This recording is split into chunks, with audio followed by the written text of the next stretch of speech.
Good morning friends, आशा है बहुत अच्छे होंगे। मैं हूं आरबी शर्मा और मैं आज आपके लिए लेकर आया हूं ईवीएस का प्रैक्टिस 3 जो आपके एग्जाम लेवल पर आधारित होगा। मैं बता दूं फ्रेंड्स, ये सारे क्वेश्चंस बेहद ज़्यादा इंपॉर्टेंट हैं और एक अच्छे लेवल के लिए गए हैं। सो पहला क्वेश्चन आपके पास है, एक ग्राम में पेय जल का एक संभव स्रोत क्या हो सकता है। एक ग्राम कहने का तात्पर्य हुआ गांव, तो गांव में संभवतः स्रोत क्या हो सकता है फ्रेंड्स। बेसिक आपका एग्जाम्पल दिया हुआ है समुद्र, कुआं, बांध, समुद्र तल। समुद्र तल तो गांव में आ नहीं सकता है फ्रेंड्स, समुद्र तल भी नहीं आ सकती है। बांध घर बनाया नहीं जा सकता है, अगर बांध अगर बनाया जाए तो एक गांव ही को पूरा ले लेगा, कवर कर लेगा। दैट्स इसमें बेस्ट ऑप्शन आपका जाएगा फ्रेंड्स, और कौन सा होगा, कुआं होगा। नेक्स्ट क्वेश्चन आपके पास, जल या वायु द्वारा मिट्टी की ऊपरी परत को हटाने की प्रक्रिया क्या कहलाती है। तो वर्णासन। अच्छा बताइए, जब जल या वो मिट्टी को घटाने की बात करें तो वर्णासन थोड़ी ना कभी कहलाएगा फ्रेंड्स, रॉन्ग। प्रदूषण नेवर, कृषि कभी नहीं। तो आपका बेस्ट ऑप्शन क्या जाएगा, अपरदन।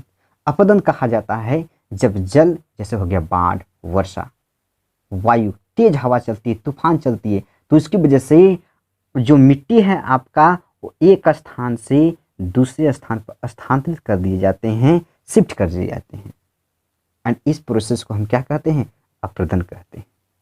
ऑलराइट फ्रेंड्स, नेक्स्ट क्वेश्चन आपके पास, जिस पदार्थ की मदद से पाचन क्रिया होती है क्या कहलाती है।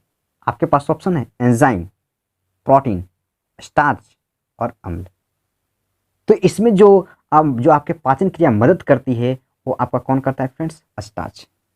How can you say that, because यह स्टार्च जो है आपके जीभ के लार में पाया जाता है फ्रेंड्स। लार में स्टार्च की मात्रा पाई जाती है, इसलिए तो जब हम रोटी खाते हैं, किसी भी सब्सटेंस को जब खाते हैं तो उसमें ये स्टार्च जो है वो जाकर मिल जाता है, वो हमें मीठापन प्रदान करता है। यह कार्बोहाइड्रेट्स को छोटे छोटे टुकड़ों में बांट देता है जो सुपाच्य हो जाता है फ्रेंड्स। ऑलराइट फ्रेंड्स, और एक मैं बता दूं कि आपका लार में जो है वो आपका टायलिन नामक एंजाइम पाया जाता है। टायलिन नामक एंजाइम पाया जाता है फ्रेंड्स। ऑलराइट, नेक्स्ट क्वेश्चन आपके पास, हाइड्रिला जैसे पौधे कहाँ रहते हैं। ऑप्शन आपके पास है कक्ष की खाड़ी में, मरुभूमि, जल और वन। तो हाइड्रिला जैसे पौधे जो रहते हैं फ्रेंड्स वो कहाँ रहते हैं, आपका जल में रहते हैं।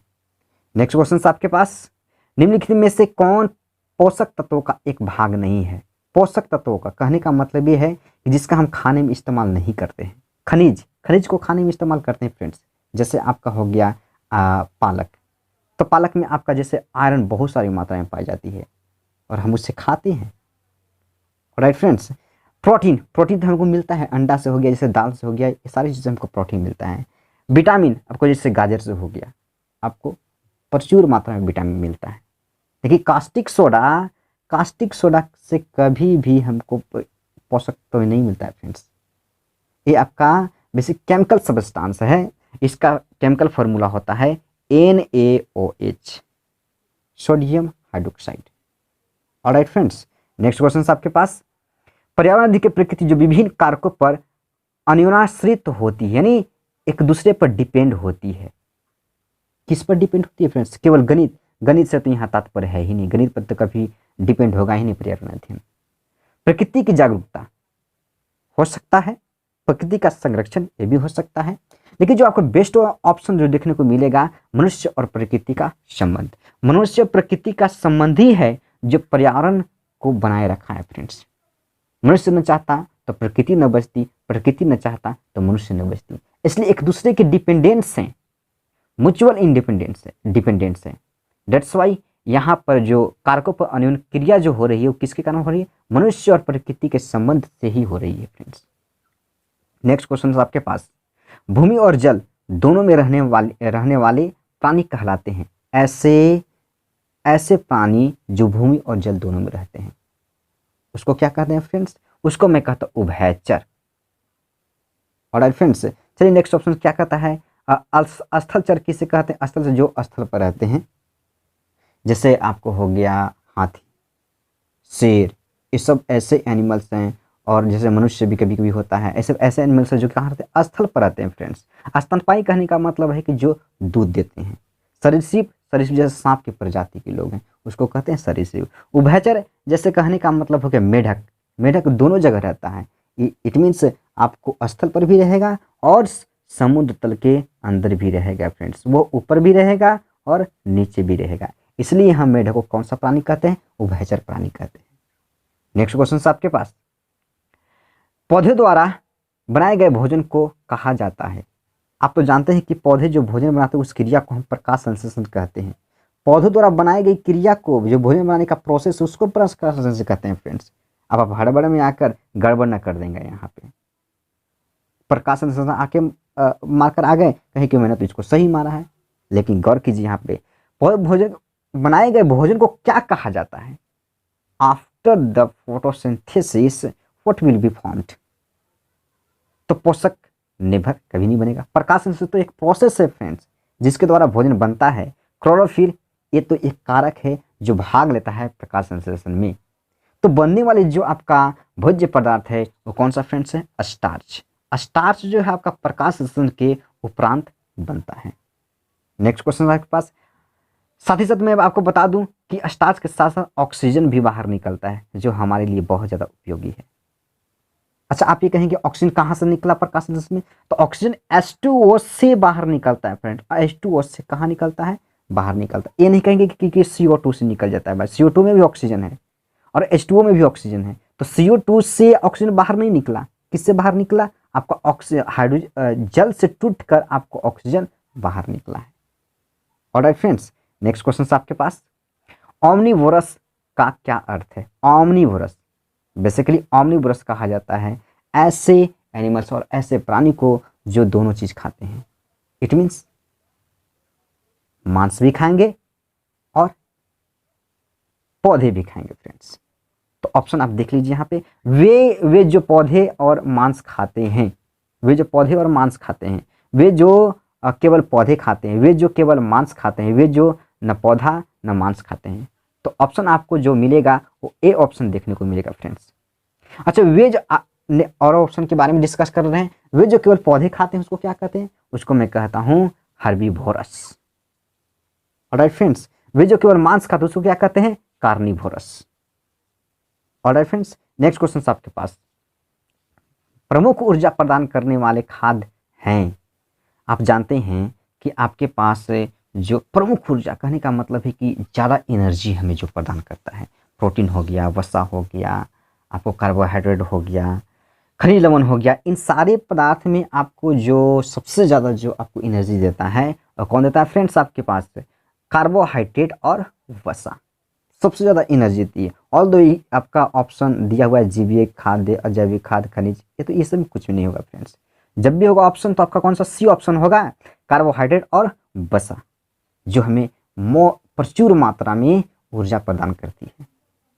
नेक्स्ट क्वेश्चन आपके पास, एक जीव जो मिट्टी में बिल बनाता है। यस फ्रेंड्स, एक जीव है जो मिट्टी में क्या बनाता है, बिल बनाता है फ्रेंड्स, बिल बनाता है मिट्टी में बनाने की वजह, ताकि मिट्टी द्वारा वायु और जल अवशोषित किए जा सके। मिट्टी के द्वारा किसको किया जा सके, वायु को किया जा सकता है, और किसको क्या कह रहा है, जल को करने की बात कर रहा है फ्रेंड्स।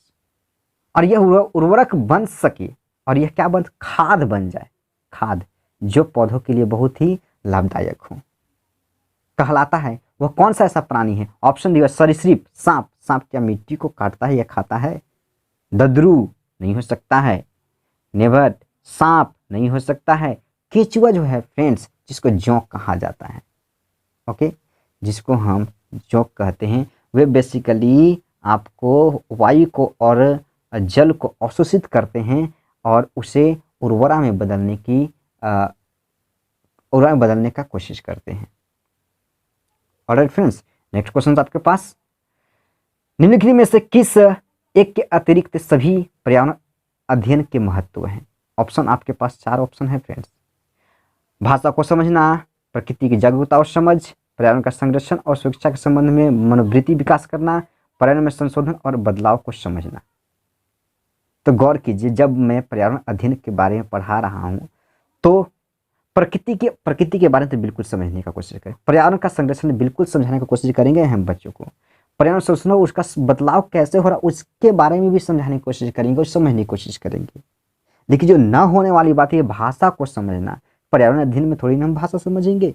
जब मेरा लैंग्वेज का आएगा जैसे हिंदी इंग्लिश, उसमें भाषा सीखने की कोशिश करेंगे फ्रेंड्स। तो आपका जो न समझने वाली बात है वो कौन सा होगा फ्रेंड्स? आपको ए ऑप्शन, इट मीन्स आपका जो हो जाएगा वो भाषा। भाषा को समझना ही आपको इसमें आपको शामिल नहीं होगा। ऑलराइट फ्रेंड्स, नेक्स्ट क्वेश्चन आपके पास, पर्यावरण शिक्षा का मुख्य लक्ष्य होना चाहिए उन्हें, ऑप्शन दिया हुआ के लिए समर्थ बनाना। किसके लिए समर्थ बनाना चाहिए? पर्यावरण शिक्षा के महत्व के द्वारा। जब आप पर्यावरण अध्ययन बच्चों को पढ़ा रहे हैं तो उनके अंदर क्या डेवलप करना चाहिए, आप उसके माध्यम से बच्चों को क्या सिखाना चाहते हैं फ्रेंड्स? आप एक टीचर हैं और खुद सोचें।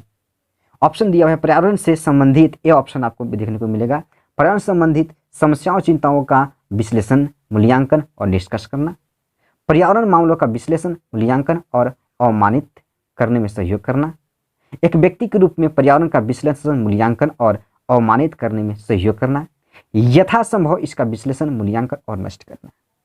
ये सारे ऑप्शन आपको बेस्ट मिले, 100% करेक्ट मिलेंगे फ्रेंड्स। लेकिन इसमें जो बेस्ट ऑप्शन होगा वो कौन सा होगा?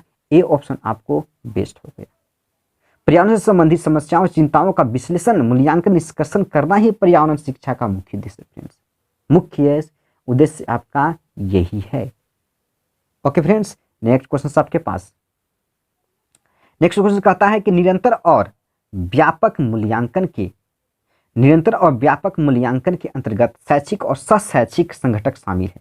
निम्न में से कौन एक सशैक्षिक संगठक है जिसे विद्यालय द्वारा मूल्यांकन करने की आवश्यकता है?